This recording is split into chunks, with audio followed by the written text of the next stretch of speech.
দেখো তোমাদের 176 পাতার যে 11.1 কোষে দেখি আছে 11.1 176 পাতা ওই পরিবৃত্ত ত্রিভুজের পরিবৃত্ত এবং অন্তবৃত্ত অঙ্কনের চ্যাপ্টারই অধ্যায়ের ওই চ্যাপ্টারটি একের যেগুলো আছে দেখো প্রতি ক্ষেত্রে কেবলমাত্র অঙ্কন চিহ্ন দিই, মানে অঙ্কন প্রণালী বা প্রমাণ কিছুই করতে হবে না, তাহলে শুধুমাত্র আগলেই হবে।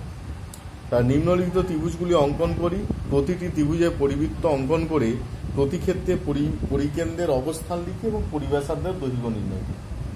এখানে পরিকেন্দ্রের অবস্থান বলতে ধরো বিভিন্ন ধরনের ত্রিভুজ হবে, তো বিভিন্ন ধরনের ত্রিভুজ বলতে বিষমবাহু ত্রিভুজ হতে পারে, সমবাহু হতে পারে, আচ্ছা স্থূলকোণী হতে পারে, সূক্ষ্মকোণী হতে পারে, সমদ্বিবাহু ত্রিভুজ হতে পারে, সমকোণী সমদ্বিবাহু ত্রিভুজ হতে পারে। তাহলে এই ধরনের এই যে প্রত্যেকটা ত্রিভুজের ক্ষেত্রে পরিকেন্দ্রটা বিভিন্ন জায়গায় অবস্থান করে। ধরো হয়তো দেখা গেল যে এমন একটা স্থূলকোণী ত্রিভুজ অঙ্কন করা হয়েছে যার পরিকেন্দ্রটা অতিভুজের বাইরে চলে গেছে, অতিভুজের বাইরে চলে গেছে। তাহলে কি ত্রিভুজের ভেতরে হবে, কি ত্রিভুজের বাইরে হবে, কি ত্রিভুজের অতিভুজের ওপরে হবে, সেগুলোকে নির্দেশ করতে হবে এখানে অবস্থানটা। আর কি পরিবৃত্তের ব্যাসার্ধটা মেপে নিয়ে বা পরিকেন্দ্র এবং কোনো একটা শীর্ষবিন্দুর যে সংযোগকারী সরলরেখা তার যে দৈর্ঘ্য সেটা মেপে নিয়ে লিখতে হবে পরিবৃত্তের ব্যাসার্ধ। তাহলে প্রথমেই দেখো 1 নম্বরে আছে একটি সমবাহু ত্রিভুজ যার প্রতিটি বাহুর দৈর্ঘ্য 6 সেমি, তার পরিবৃত্ত অঙ্কন করি। তাহলে এইটা আঁকার সেরকম কোনো সমস্যা নেই, একটা বাহুর দৈর্ঘ্য 6 সেমি নিয়ে নেবে, দিয়ে সেই মাপ নিয়ে 3টে বাহু কেটে নিয়ে একটা সমবাহু ত্রিভুজ অঙ্কন করবে। আচ্ছা এবার দেখো 2-এরটা বলছে একটি সমদ্বিবাহু ত্রিভুজ যার ভূমির দৈর্ঘ্য 5.2 সেমি এবং সমান বাহুর প্রত্যেকটির দৈর্ঘ্য 7 সেমি। তাহলে নিচে একটা 5.2 সেমি আঁকবো আর 7 সেমির সমান বাহু আঁকবো, এরকম 7 সেমির সমান বাহু দিয়ে এটা সমদ্বিখণ্ডিত করবো, এটা সমদ্বিখণ্ডিত করবো, এরা পরস্পরের সঙ্গে মিলিত হবে, যে বিন্দুটা পাওয়া যাবে সেই অনুযায়ী একটা বৃত্ত অঙ্কন করবো। এটা হচ্ছে সমদ্বিবাহু ত্রিভুজের ক্ষেত্রে যাবে। এবার 3 নম্বরে বলছে একটি সমকোণী ত্রিভুজ যার সমকোণ সংলগ্ন বাহু দুটো 4 সেমি ও 8 সেমি।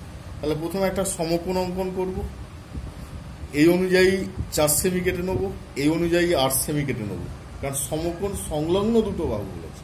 তাহলে একটা 4 সেমি আর একটা হচ্ছে 8 সেমি, এটাকে যোগ করব, যোগ করে এই বাহুটাকে সমদ্বিখণ্ডিত করব, এই বাহুটাকে সমদ্বিখণ্ডিত করব, একটা সমদ্বিখণ্ডক বিন্দু পাওয়া যাবে পরস্পরের সঙ্গে, যেটা হচ্ছে পরিবৃত্তের কেন্দ্র, সেই অনুযায়ী একটা বৃত্ত অঙ্কন করব, সেই অনুযায়ী একটা বৃত্ত। ঠিক আছে, তাহলে এটাও কোনো সমস্যা নেই।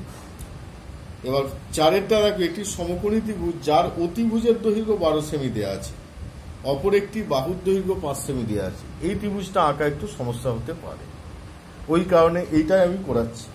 4-এর একটা সমকোণী ত্রিভুজ বলা আছে যার অতিভুজের দৈর্ঘ্য দেওয়া আছে, সমকোণী ত্রিভুজ যার অতিভুজের দৈর্ঘ্য দেওয়া আছে, একটা সমকোণী ত্রিভুজ বলা আছে এবং যার অতিভুজের দৈর্ঘ্য দেওয়া আছে। অতিভুজের দৈর্ঘ্য কত দেওয়া আছে না 12 সেমি দেওয়া আছে, 12 সেমি, মানে এইখান থেকে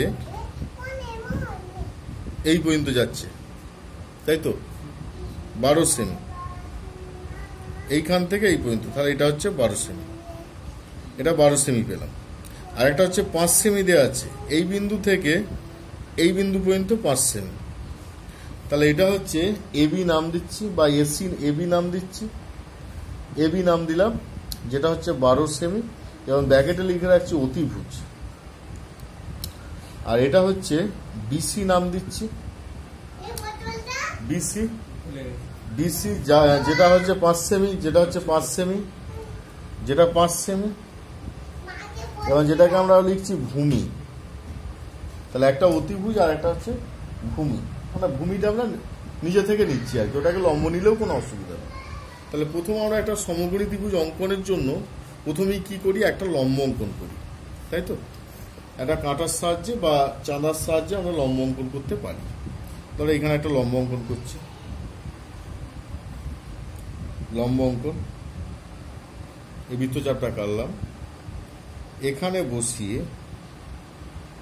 বসিয়ে এটা কাটছি বৃত্তচাপ, এখানে বসিয়ে এটা কাটছি, তারপর হচ্ছে এইখানে কাটলাম, এটার থেকে এখানে কাটলাম, দিয়ে গিয়ে এগুলোকে যোগ করে দিচ্ছি। ধরো এটা যোগ করছি, কারণ তবে তো লম্বটা পাওয়া যাবে। এটা যোগ করব, দিয়ে লম্বটা করব, লম্বটা পেলাম। এবার অতিভুজ বলেছে, অতিভুজ 5 সেমি, তাহলে আমরা এই দিক থেকে কিন্তু 12 সেমি কাটতে যাবো না, সরি অতিভুজ 12 সেমি, আর ভূমিটা ধরেছে 5 সেমি, তাহলে এইখান থেকে আমরা 5 সেমি কাটবো।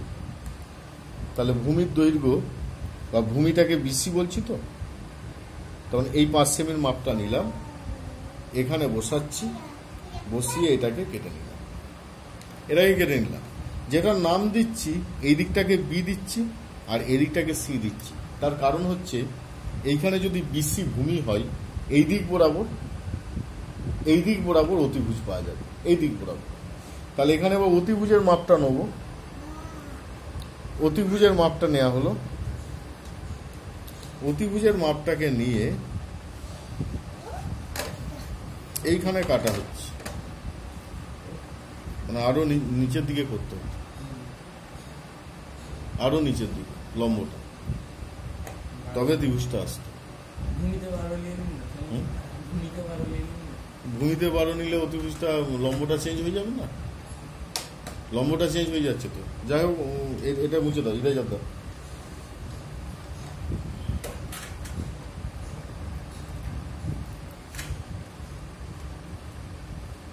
সম্পাদ্য আঁকতে গিয়ে যদি ভুল হয় তো ভালো শেখা যায়।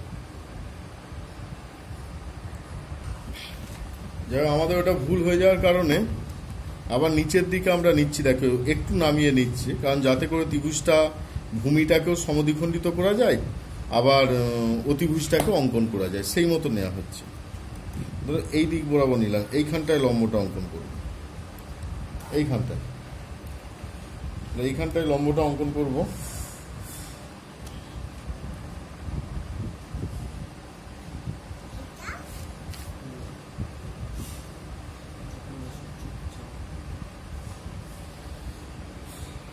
লম্ব অঙ্কনের যা সিস্টেম সেই মতোই করছি।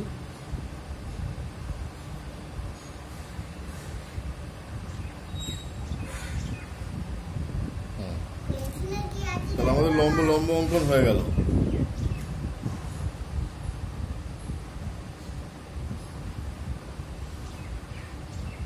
আরো উপরের দিকে বাড়াতে হবে যাতে 12 সেমির মাপটা আমরা পাই। তাহলে এটা হচ্ছে লম্বটা অঙ্কন। এবার ভূমির মাপ 5 সেমি বলা আছে, তাহলে 5 সেমি দৈর্ঘ্যের বৃত্তচাপ নেব, 5 সেমি দৈর্ঘ্যের বৃত্তচাপ নিয়ে ভূমিটাকে কেটে নেওয়া হবে, ভূমিটাকে কেটে নিলাম। এবার একটা নাম দিয়ে দিলাম, এটা হচ্ছে সি আর এটা হচ্ছে বি, কারণ এ বিটা পেতে হবে তো। এবার এ বি এর মাপটা নেব, এ বি এর মাপটা নিচ্ছি, এ বি এর মাপটা, এই মাপটাকে এখানে বসিয়ে এটাকে কাটছি। তাহলে কি এটা যোগ করলে আমরা কি পাবো? অতিভুজ পাবো, যার দৈর্ঘ্য হচ্ছে 12 সেমি। অতিভুজ 12 সেমি বলা আছে, অতিভুজের দৈর্ঘ্য। তাহলে এটাকে যোগ করে দিলাম, এটা যোগ করে দিলাম। তাহলে এটা যোগ করার ফলে একটা ত্রিভুজ উৎপন্ন হলো, যেটা হচ্ছে এবিসি ত্রিভুজ, এবিসি ত্রিভুজ, যার সি কোণটা হচ্ছে 90 ডিগ্রি। এবিসি ত্রিভুজ যার সি কোণটা হচ্ছে 90 ডিগ্রি। এবার এই ত্রিভুজটার পরিবৃত্ত অঙ্কন করতে হবে। আমাদেরকে যে কোনো দুটো বাহুকে সমদ্বিখণ্ডিত করতে হবে। ধরো আমরা যদি বিসি বাহুটাকে সমদ্বিখণ্ডিত করি, তাহলে হাফের বেশি বৃত্তচাপ নিতে হবে, এখানে কাটতে হবে, এখানে কাটতে হবে, আবার এই দিকে বসিয়ে এখানে কাটতে হবে, এখানে কাটতে হবে। এটা যোগ করলে সমদ্বিখণ্ডক পাওয়া যাবে।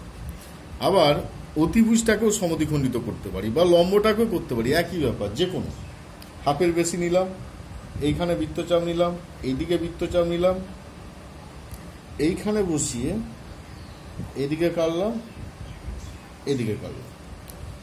এবার এই দুটো সমদ্বিখণ্ডককে যোগ করে মিলিত না হওয়া পর্যন্ত বাড়াবো।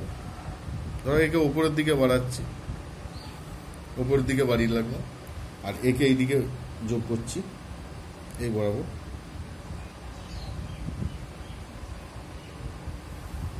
এটা যোগ করা, এর ফলে একটা অতিভুজের ওপর একটা বিন্দু পাওয়া গেল, অতিভুজের ওপরে, কারণ সমকোণী ত্রিভুজের ক্ষেত্রে অতিভুজের মধ্যবিন্দুটাই হয় পরিবৃত্তের কেন্দ্র। সমকোণী ত্রিভুজের ক্ষেত্রে অতিভুজের মধ্যবিন্দুটাই হয় পরিবৃত্তের কেন্দ্র। এবার এই কেন্দ্র অনুযায়ী আমরা এইখান থেকে এটাকে যোগ করছি বা মাপটাকে নিচ্ছি, নিয়ে একটা বৃত্ত অঙ্কন করছি।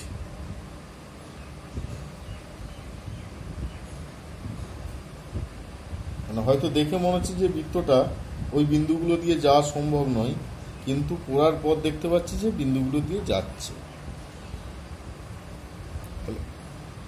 এই যে বৃত্তটা পেলাম, এই বৃত্তটা পরিবৃত্ত এবিসি ত্রিভুজের পরিবৃত্ত। আর দুটো প্রশ্ন করেছে, একটা প্রশ্ন হচ্ছে যে পরিবৃত্তের যে পরিকেন্দ্রটা তার অবস্থানটা কি হবে। তার অবস্থান ওই যে আমি বললাম যে অতিভুজের মধ্যবিন্দু হবে। পরিবৃত্ত তাহলে এখানে লিখবো হচ্ছে যে পরিবৃত্তের কেন্দ্র বা পরিকেন্দ্র অতিভুজের মধ্যবিন্দু হবে এবং পরিব্যাসার্ধ হবে কত, মেপে নিয়ে দেখতে হবে, মাপতে হবে, মেপে নিয়ে লিখতে হবে। তাহলে এখানে মাপটা দেখি কত হয়, 6, ওই 6-এর মতো, 6 সেমি, হ্যাঁ হবে 6 সেমি, ঠিক আছে, 6 সেমি। তাহলে এইভাবে তোমরা বাকিগুলোকে অঙ্কন করবে। যেমন এখানে 5-এরটা আমি একটু বলে দিই। একটি ত্রিভুজ আঁকি যার একটি বাহুর দৈর্ঘ্য 6.7 সেমি, বাহু সংলগ্ন কোণ দুটির পরিমাপ 75 ডিগ্রি এবং 55 ডিগ্রি। এই ত্রিভুজটা অঙ্কনের ক্ষেত্রে কি করবে আমি একটু রাফ বলে দিই। ধরো তোমরা যেটা করবে যে একটা 6.7 সেমি বাহুর দৈর্ঘ্য নেবে, আর বাহু সংলগ্ন দুটো কোণ বলেছে, একটা 75 মানে একটা 55 ডিগ্রি আঁকবে চাঁদার সাহায্যে, আর একটা 75 ডিগ্রি আঁকবে চাঁদার সাহায্যে, ঠিক আছে।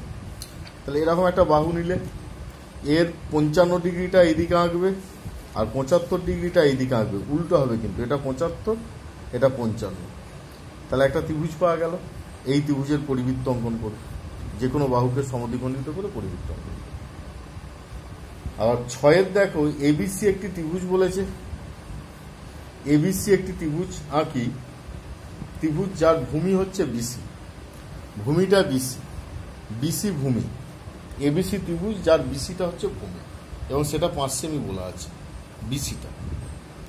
আর এবিসি সমান 100 ডিগ্রি বলা আছে, এবি সমান 4 সেমি, এবিসি 100 ডিগ্রি মানে কি একটা স্থূলকোণী ত্রিভুজ। 90-এর বেশি হলেই তো সে হেলে যাবে। তাহলে 100 ডিগ্রি, যেটা 100 ডিগ্রি একটা স্থূলকোণ অঙ্কন করা হলো। এবং এবি এর দৈর্ঘ্য 4 সেমি মানে এইখান থেকে 4 সেমি কেটে নেওয়া হলো, যেটাকে আমরা এ নাম দিচ্ছি, 4 সেমি দূরত্বে এ নাম দিচ্ছি, কারণ বিসিটা ভূমি বলা আছে। এসি যোগ করে নেব, তাহলে কি একটা স্থূলকোণী ত্রিভুজ পাওয়া গেল। এই বাহুকে সমদ্বিখণ্ডিত করব, এই বাহুকে সমদ্বিখণ্ডিত করব, এরা এই বিন্দুতে মিলিত হবে। এই মিলিত বিন্দু থেকে এরকম একটা পরিবৃত্ত অঙ্কন করব। তাহলে এর যে পরিকেন্দ্র সেটা কি, ত্রিভুজের বাইরে অবস্থিত, অবস্থানটা চেয়েছে। তাহলে উত্তর লেখার সময় এর পরিকেন্দ্রটা ত্রিভুজের বাইরে লিখব, বাইরে অবস্থিত। আর পরিব্যাসার্ধ হচ্ছে এইখান থেকে যোগ করে নিয়ে মাপটা নিয়ে বের করব কত হয়। তাহলে এই প্রশ্নের উত্তর দিতে পারছি। আবার এর ক্ষেত্রে 4-এরটার ক্ষেত্রে পরিকেন্দ্র হচ্ছে ত্রিভুজের ভেতরে অবস্থিত এবং তার মাপটাও নিয়ে নেব, মেপে নিয়ে লিখব, ঠিক আছে। আবার 2-এর দেখো বলছে পিকিউ দেওয়া আছে, দিয়ে একটা ত্রিভুজ অঙ্কন করতে বলেছে, আর পিকিউ আর একটা ত্রিভুজ অঙ্কন করতে বলছে একই ভূমির ওপর।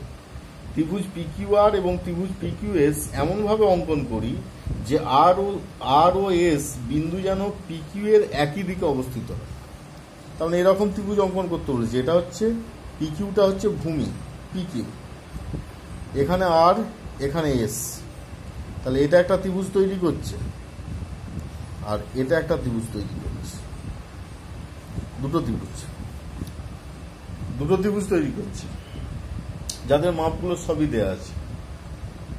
PQR এর পরিবৃত্ত অঙ্কন করতে বলেছে। PQR আর এস তো PQR এর পরিবৃত্ত অঙ্কন করতে বলেছে। পরিবৃত্ত অঙ্কন করতে বলেছে। পরিবৃত্ত অঙ্কন করার পর দেখব, একটা ত্রিভুজের পরিবৃত্ত অঙ্কন করার পর দেখব এই এস বিন্দুটা পরিবৃত্তের ওপরে অবস্থিত হচ্ছে না বাইরে হচ্ছে না ভেতরে হচ্ছে, সেটা লিখব। বলছে এই পরিবৃত্তের সাপেক্ষে এস বিন্দুর অবস্থান ভেতরে, ওপরে না বাইরে তা উল্লেখ করি। তাহলে PQR একটা ত্রিভুজের পরিবৃত্ত অঙ্কন করা হচ্ছে, যেমন নিয়ম আছে সেই নিয়ম অনুযায়ী পরিবৃত্ত অঙ্কন করা হবে। দিয়ে এস বিন্দুর অবস্থানটা দেখব কোথায় আছে, এস বিন্দুটা দিয়ে সেই মতো লিখবো। যদি এস বিন্দুটা পরিবৃত্তের ওপরে অবস্থিত হয় তাহলে ওপরে অবস্থিত লিখবো, বাইরে হলে বাইরে লিখবো, ভেতরে হলে ভেতরে লিখবো, পরিবৃত্তের সাপেক্ষে, ত্রিভুজের সাপেক্ষে নয়। তাহলে এইভাবে 2-এর দাগ 3-এর দাগ দুটোই করা যাবে। 4-5 আমি পরের ক্লাসে বলবো, দিয়ে অন্তর্বৃত্ত অঙ্কন করবো।